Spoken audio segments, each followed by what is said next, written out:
Lesson 22, can Jesus give me life? We're going to look at a fairly long narrative, John chapter 11. Mary and Martha had a brother, Lazarus. He's really sick, like really sick. And they send messengers up north to go get Jesus. He's a couple days away. And they ask him to come to their home in Bethany, which was dangerous because that's only 2 miles outside of Jerusalem, and Jesus in Jerusalem is a wanted man. So at the risk of Jesus' arrest, they request that he heal their brother Lazarus. Jesus receives the request and just stays where he is for a couple days, purposely allowing Lazarus to die. So by the time he arrives, a couple days' journey, it is now 4 days since he died. That's a big deal. The Jews believed that the spirit of the deceased could hover about for as long as 3 days. It was past the 3 days. There is no more spirit. There is no more possibility of resurrection, except that with Jesus there was. And we're going to watch as both Martha and Mary encounter Jesus. Martha first, she seems to be the older, we don't know for sure, but seems to be the more responsible. If you go back to Luke 10, she's the one serving at the table. And she comes to Jesus and says something that sparks a debate. Lord, had you been here, my brother would not have died. And then Jesus ask her, do you really believe in who I am? Do you think that I'm the Messiah? And Martha, of course, confesses.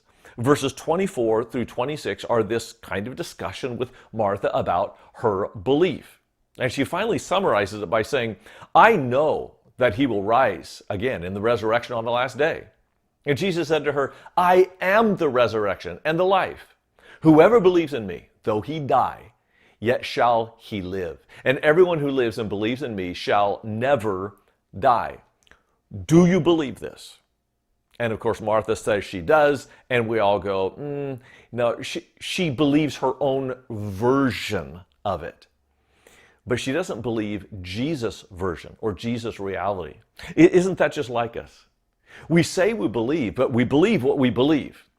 We don't always believe what Jesus is saying to us. Martha returns to the house, and Mary is still distraught, crying. And when she learns that Jesus was there, that Martha had just talked to Jesus, she gets up and bolts for the door. The other Jews who had come from Jerusalem, a large family, large relationships, apparently they were a big deal, and a lot of people had come in to express their condolences. Those people see Mary bolt out the door, and they follow her like, woman's lost her mind. She's like distraught. She goes to Jesus, and you know what she says? The exact phrase that Martha said. Lord, had you been here, my brother would not have died.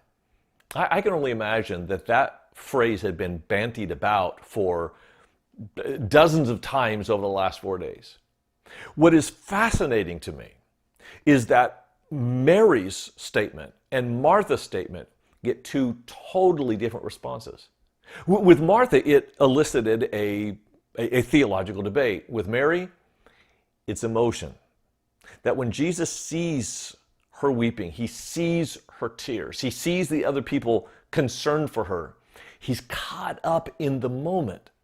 And that's when we get the shortest verse of the English Bible. John chapter 11, verse 35, Jesus wept. The word for weeping is not what most people use at funerals. That's the Greek word klaio. It's a clamorous, boisterous, loud wailing. No, Jesus is dakruo. It's a tear that shows up at the edge of your eye and slowly rolls down your cheek. He is moved by this. He's also frustrated by this. The phrase describing Jesus' emotions is like the snorting of a horse, that he just is agitated. At what? Death? Maybe. Unbelief? Maybe. The frustration that he's not yet died for our sins and risen from the grave? Maybe. We don't know what it is. We know Jesus in the face of death was deeply moved. And here's why that's so important for me. And maybe for you too.